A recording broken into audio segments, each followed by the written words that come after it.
Bendecidos hermanos, este es la grabación de la escuela bíblica de la Iglesia de Cristo Jerusalén, ubicada en Bayamón, Puerto Rico, en la primera sección de Santa Juanita, calle 27, K13, donde pastorean Reverendo Jorge Ortiz y Wanda Meléndez. Esta servidora es Noelia Ortiz y hoy vamos a estar hablando de la lección número 9. No sé si lo mencioné, de la Iglesia de Cristo Jerusalén, por si acaso. Y es el Salvador incomparable. Y quiero empezar pues aclarando o recordando, porque ya hemos empezado con los hebreos en otra escuela bíblica anterior, que los hebreos fueron escritos a los hebreos, obviamente, y al ser escrito a los hebreos tiene varias cositas que tal vez a nosotros no se nos haga muy fácil de entender por el hecho de que habla de muchas cosas culturales o que haga muchas referencias al Viejo Testamento. Yo les insto que por favor con calma cojan su Biblia y lo estudien. Si hay algo que usted no entienda, primeramente usted le pide al Señor que le enseñe. El Espíritu Santo habita en usted y usted le dice: Espíritu Santo, enséñame, y Él le va a enseñar si usted le da el espacio, el tiempo para que Él le enseñe.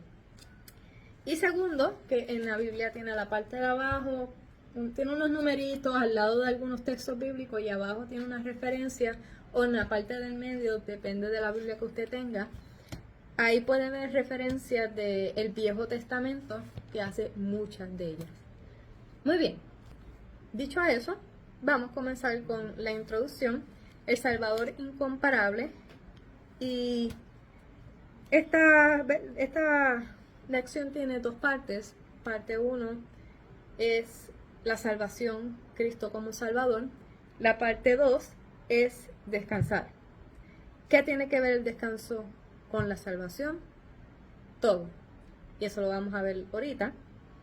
Y otra cosa que quiero preguntar es: ¿de qué nos está salvando Jesús?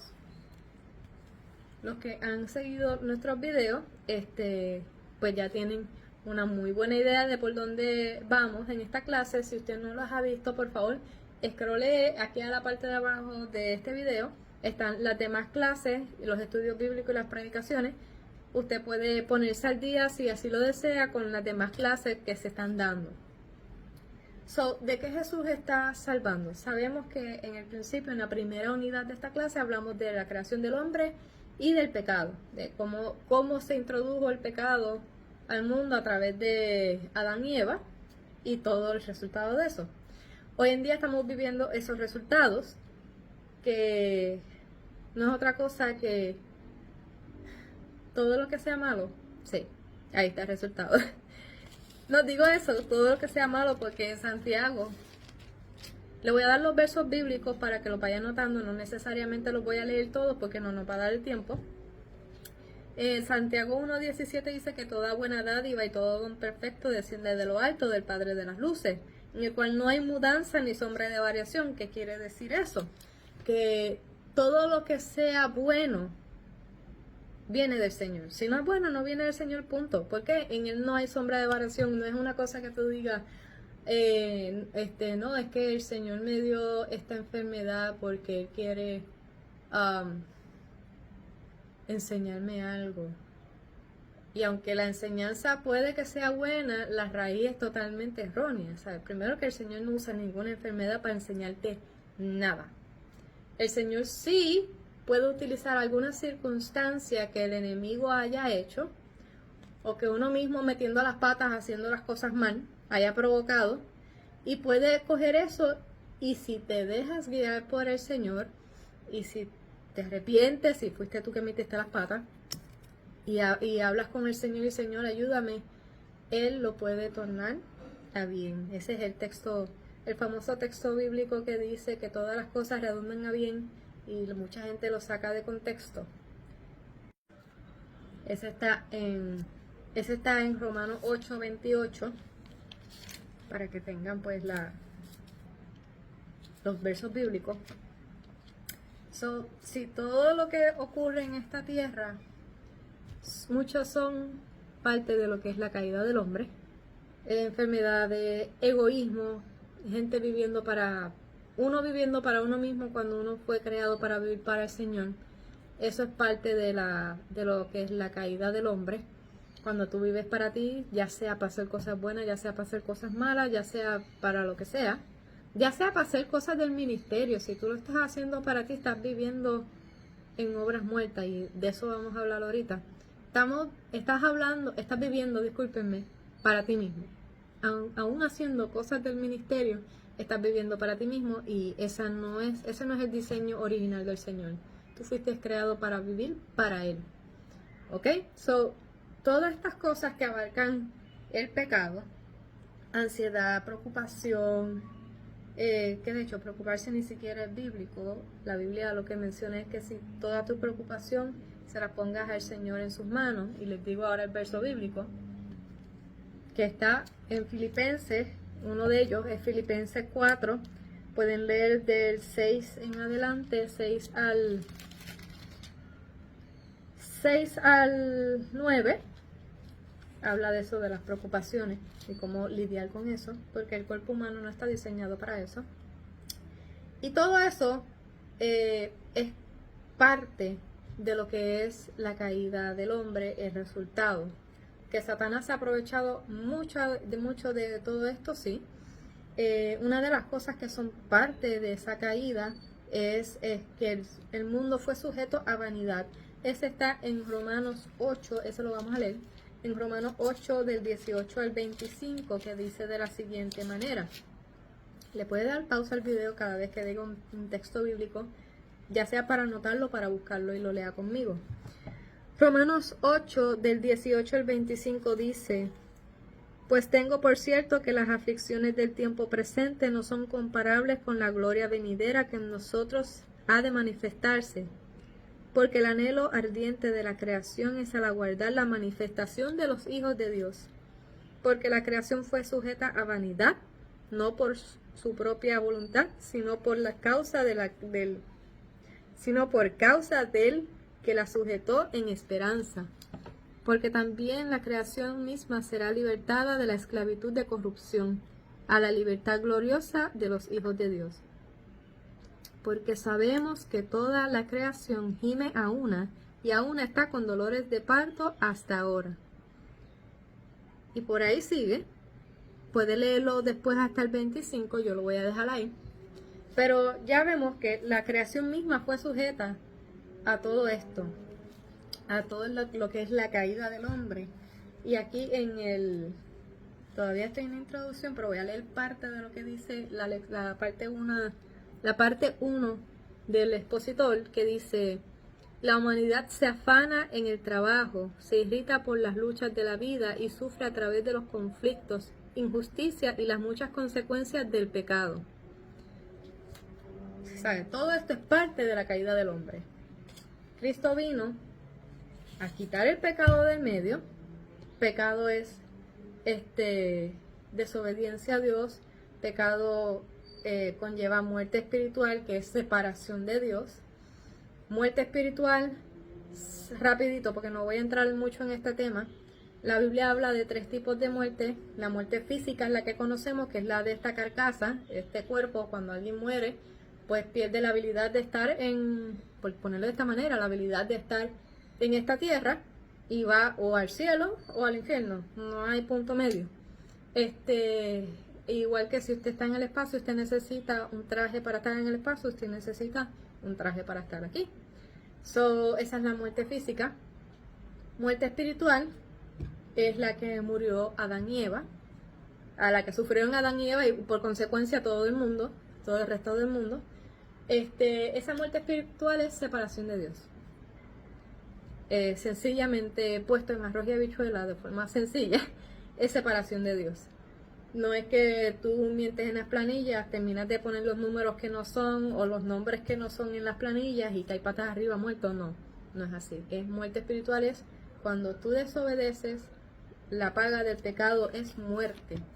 Como dice Romanos, les digo ahora el verso bíblico para que lo anoten y con calma lo van leyendo. Romanos 6, capítulo 23. La paga del pecado es muerte, ahí está. Anótelo, Romanos 6, 23. Así que, y está la muerte, para terminar de decirle las tres muertes, y está la segunda muerte o la muerte eterna, como se conoce en el Apocalipsis, segunda muerte o muerte eterna. Ese está en el Apocalipsis, ese ya cuando viene después de la gran tribulación, todos aquellos que no aceptaron al Señor van a estar eternamente alejados del Señor, eternamente separados del Señor. Esa es la segunda muerte, o la muerte espiritual, perdónenme, o la muerte eterna, disculpen. So, dejando eso y volviendo otra vez al tema, el pecado conlleva todas estas consecuencias y el Señor nos vino a salvar de eso. Like, imagínense que ustedes están en una barca y que en el medio del mar hay una tormenta y usted termina en el medio del mar sin nada, tratando de nadar, y están las olas y están los vientos. So, imagínense que las consecuencias del pecado es el mar, todo turbulento, y usted está tratando de nadar para salir de eso desesperadamente. Y pasa Jesús en su barca y le extiende la mano, y usted decide si coger esa mano o no. Y si usted se agarra de esa mano y el Señor lo saca del agua, ¿qué es lo primero que usted va a hacer después de yo no sé cuántos minutos nadando? Se va a tirar al piso de la barca así con la lengua por fuera, a tratar de coger aire, a descansar. ¿Por qué? Porque todo su cuerpo está cansado de estar tratando de sobrevivir, de mantenerse arriba, respirando, So, en la barca hay paz. Eso es un más o menos, tratando de traerlo así a tipo historia, más o menos lo que el Señor hace. Él nos saca y nos da descanso. Ahora, llegamos al descanso un poquito más después. La primera parte es autor de la salvación, hecho menor que los ángeles. Vamos a estar leyendo, así que busque su Biblia en Hebreos. Vamos para primero el capítulo 2, verso 5, y voy a estar leyendo hasta el verso 9. Como dije, puede ponerle pausa. Yo voy a empezar a leer ya. Hebreos 2, 9 dice, Hebreos 2, 5 al 9 dice: porque no sujetó a los ángeles el mundo venidero, acerca del cual estamos hablando. Pero alguien testificó en cierto lugar diciendo: ¿qué es el hombre para que te acuerdes de él? ¿O el hijo del hombre para que le visites? Le hiciste un poco menor que los ángeles, le coronaste de gloria y de honra, y le pusiste sobre las obras de tus manos. Todo lo sujetaste bajo sus pies. Porque en cuanto le sujetó todas las cosas, nada dejó que no sea sujeto a él. Pero todavía no vemos que todas las cosas le sean sujetas. Y el 9, pero vemos a aquel que fue hecho un poco menor que los ángeles, a Jesús, coronado de gloria y de honra, a causa del padecimiento de la muerte, para que por la gracia de Dios gustase la muerte por todos. So, aquí hay varias cosas que voy a mencionar. Los ángeles fueron creados un poquito más que el ser humano. El ser humano fue creado, como quien dice, por debajo de los ángeles. Pero en cierta manera el ser humano tiene más beneficios que los ángeles, porque más adelante lo vamos a leer, que Jesús vino para salvar al mundo, ¿sabes? Hubieron ángeles que pecaron, eso está en el Viejo Testamento. Hubieron unos ángeles que se acostaron con la hija de los hombres, y de ahí salieron gigantes. Hubieron ángeles que hay teorías que hay ángeles que se fueron con Satanás. Todo esto está en el Viejo Testamento, mis hermanos. So, hay unos ángeles que sí pecaron. De hecho, nosotros estamos llamados a juzgar esos ángeles. Si no me cree, esto está en 2 de Pedro, capítulo 2. Por lo menos le voy a dar un versículo bíblico que habla de los ángeles. Es el verso 4 que dice: porque si Dios no perdonó a los ángeles que pecaron, sino que arrojándolos al infierno los entregó a prisiones de oscuridad para ser reservados al juicio. O sea, que ellos están ahora mismo allí y van a ser reservados para el juicio final, que es lo que habla en el Apocalipsis. Y por ahí sigue hablando de otras cosas. Pero sí, nosotros vamos a juzgar a los ángeles. Ese también está en Pedro, pero no voy a entrar en esos detalles. Nosotros tenemos, como quien dice, unos beneficios que los ángeles no tienen, como redención. Un ángel no puede, después que pecan, no recibe redención. No está en la Biblia, en ningún sitio. Por lo menos nosotros no hemos visto eso en la Biblia. Y el ser humano sí. Pero mira qué pasa. Habla de el hombre, pero también habla del Hijo del Hombre. Le hiciste poco menor a los ángeles, le coronaste de gloria y de honra y le pusiste sobre las obras de tus manos. Todo lo sujetaste bajo sus pies. Y después habla de Cristo, todo lo sujetaste, porque en cuanto le sujetó todas las cosas, nada dejó que no sea sujeto a él, pero todavía no vemos que todas las cosas le sean sujetas.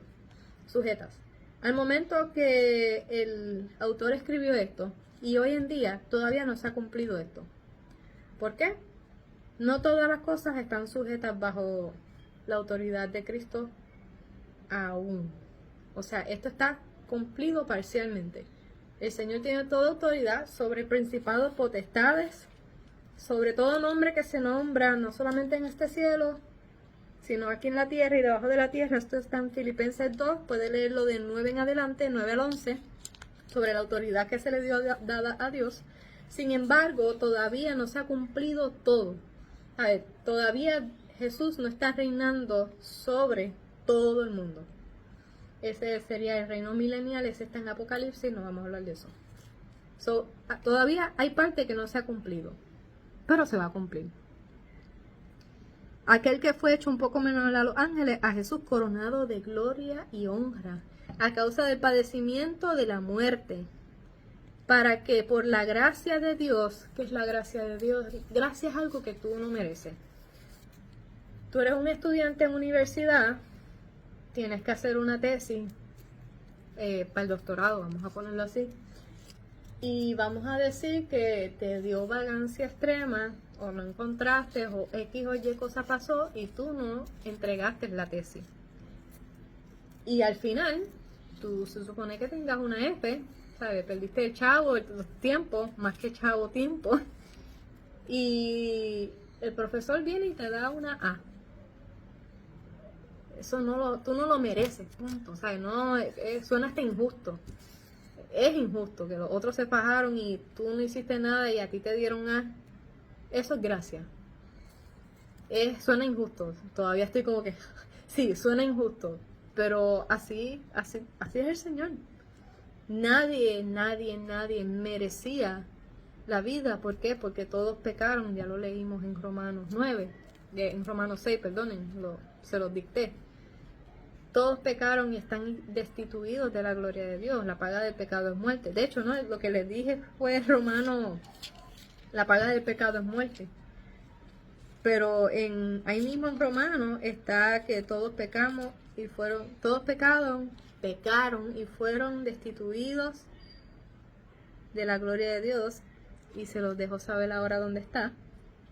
Ok, está aquí en Romanos 3, capítulo 23, por cuanto todos pecaron y están destituidos de la gloria de Dios. Ya tienen el verso bíblico. Volvemos otra vez a Hebreos.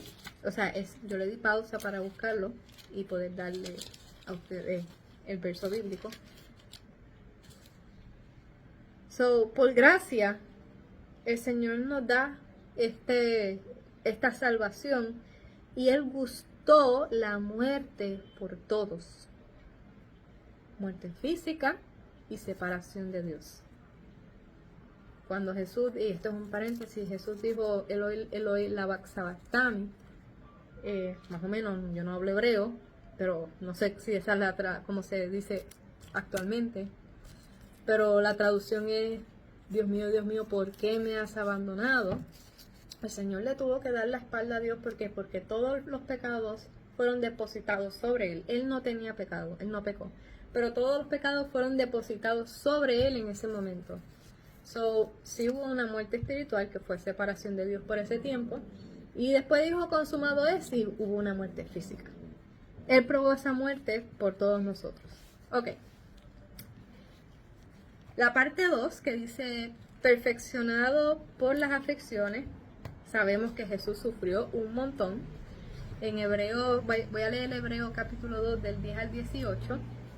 Pero aquí también lo menciona, el 10 específicamente, que dice, porque convenía a aquel por cuyas causas son todas las cosas y por quien todas las cosas subsisten, que habiendo de llevar muchos hijos a la gloria, perfeccionase por aflicciones el autor de la salvación de ellos.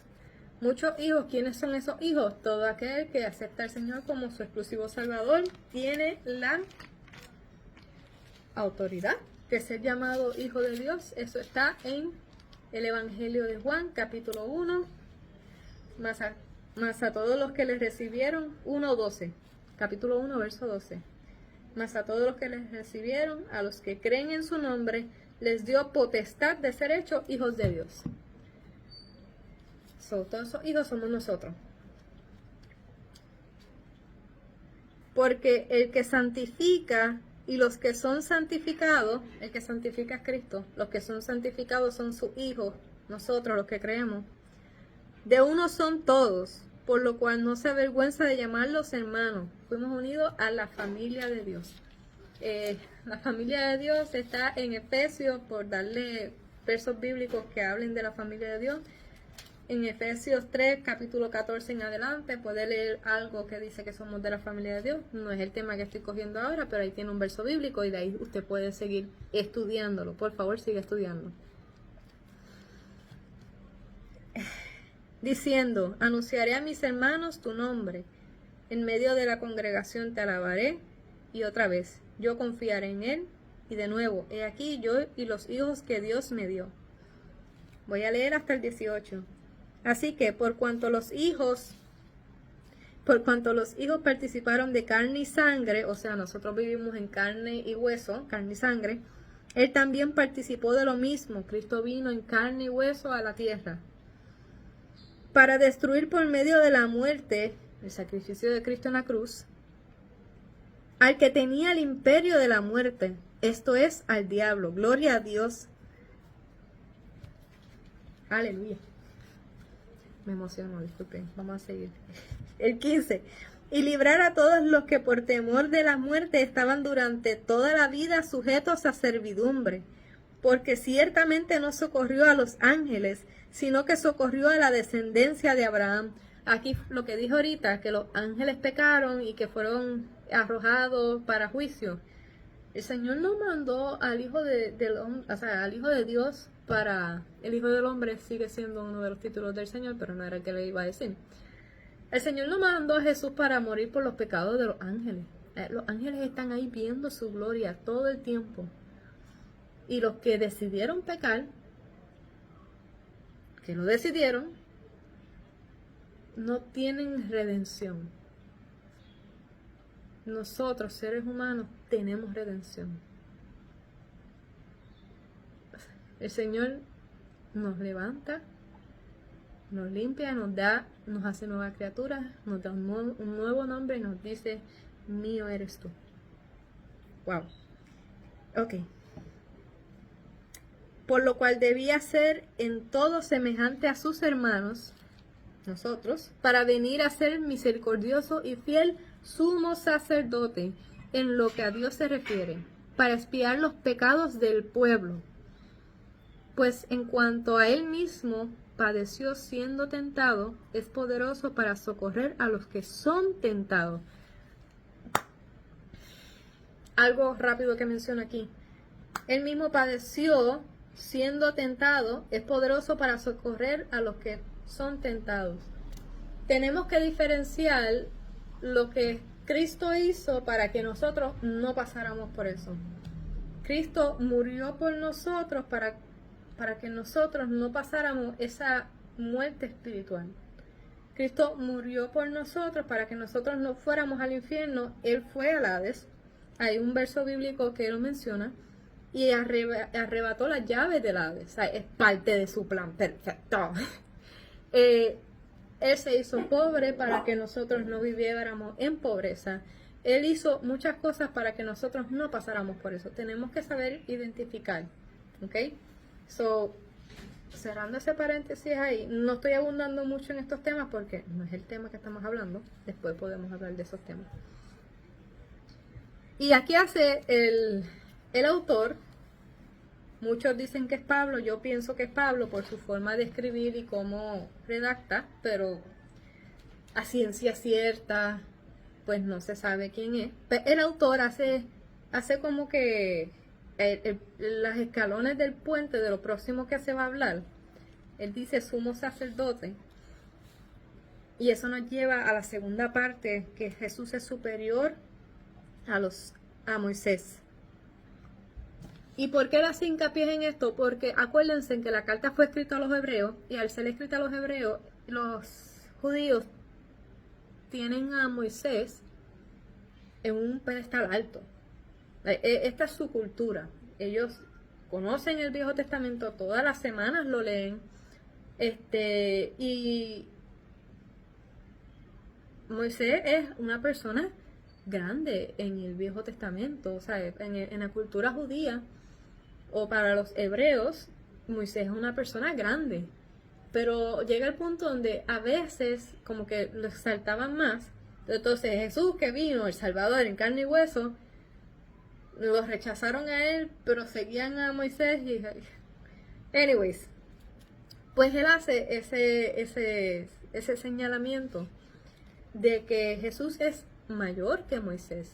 Y vamos a leer Hebreos capítulo 3, voy a leer el 1, que dice: por tanto, hermanos santos, participantes del llamamiento celestial, considerad al apóstol y sumo sacerdote de nuestra profesión, Cristo Jesús. Como dijo ahorita, Cristo tiene varios nombres, o sea, varios títulos en el Nuevo Testamento. Aquí vemos que él se llama sumo sacerdote, apóstol, tiene también Mesías, hijo de Dios, hijo de hombre, hijo de David, raíz de David, name it. Cada nombre tiene su significado y tiene su papel, si se le puede decir así. Sumo sacerdote, si usted se queda y ve las demás clases del libro de los Hebreos, va a entender mucho mejor el papel de Jesús como sumo sacerdote. Así que no le voy a hacer spoilers. Pero aquí menciona que Jesús es apóstol y sumo sacerdote. Es más que un simple siervo. Y Moisés, aunque fue una persona muy importante en la cultura judía y en el Viejo Testamento, sigue siendo un siervo. Y lo vemos aquí. Voy a leer Hebreos 3. Voy a leer del 3 al 6. Me quedé en el 1. Voy a leer 2 al 6. Dice, Hebreos 3, 2 al 6 dice: el cual es fiel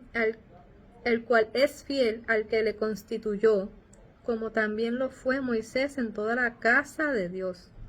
Porque de tanto mayor gloria que Moisés es estimado digno o sea que Moisés tiene una gloria por lo que hizo, pero mayor gloria que Moisés tiene o sea, el Señor es merecedor de toda gloria, ¿sabes? Moisés está aquí, Jesús, ¿me entienden?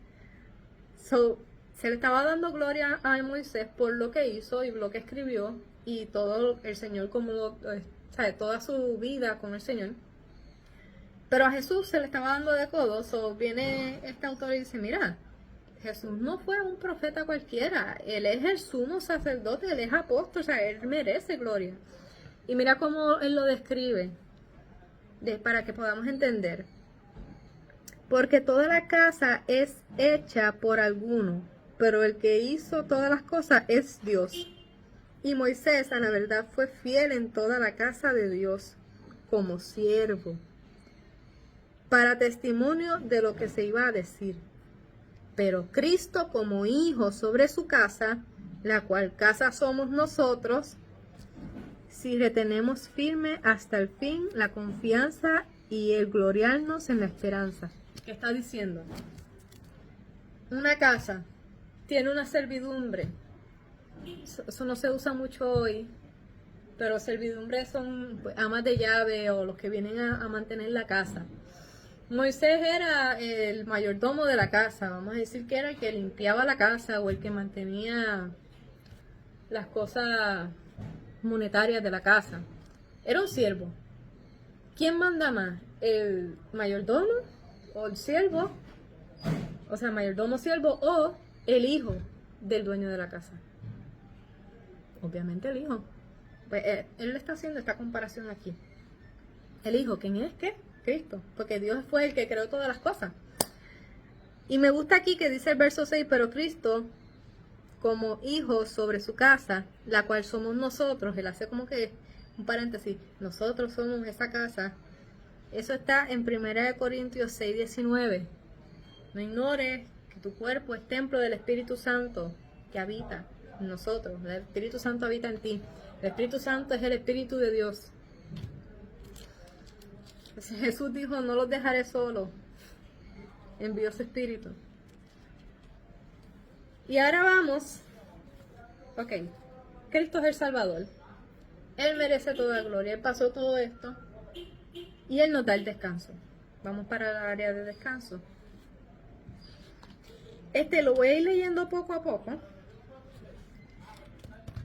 Voy a estar leyendo de Hebreos 3, del verso 7 hasta el 13, verso 7, el capítulo 4, o sea, lo que queda del capítulo 3 y el capítulo 4.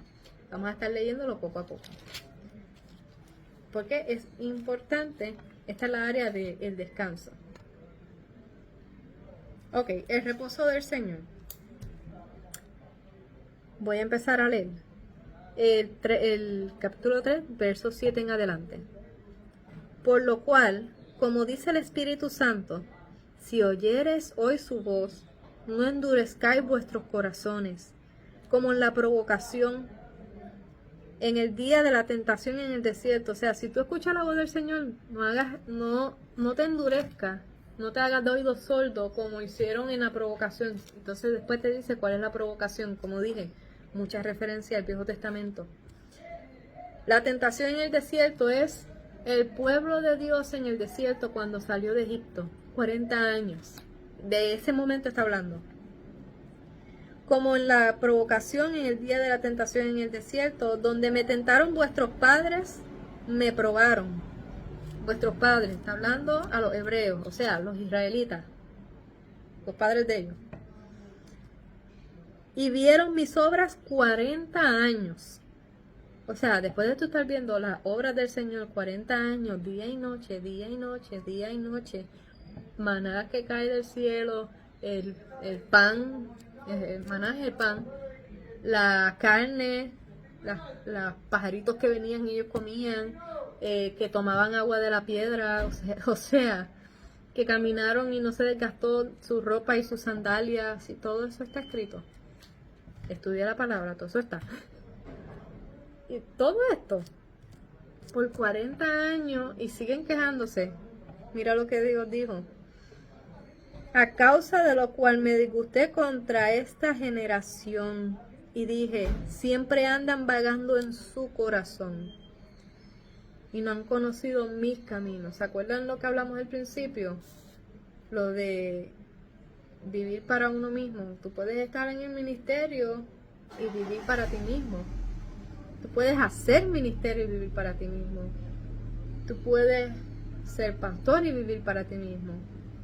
No estás agradando al Señor si estás viviendo para ti mismo. Paréntesis. Lucas 14, se lo busco rapidito. El verso 25, Lucas 14, verso 25 al 33, habla de lo que cuesta seguir a Cristo.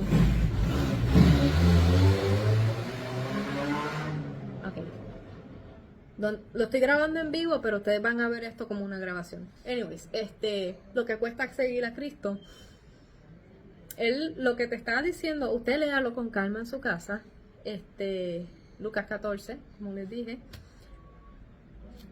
Lo que él está diciendo es, mira, si tú amas más tu mamá, tu papá, tu hijo, tu esposo, tu esposa, aún tu misma vida, más que a mí, no eres digno de seguirme, no eres digno de ser mi discípulo. ¿Por qué? Porque no es vivir para ti, es vivir para el Señor. ¿Qué dijo Jesús? El que quiera venir en pos de mí, tome su cruz cada día y síganme. Ese está, se los digo ahora.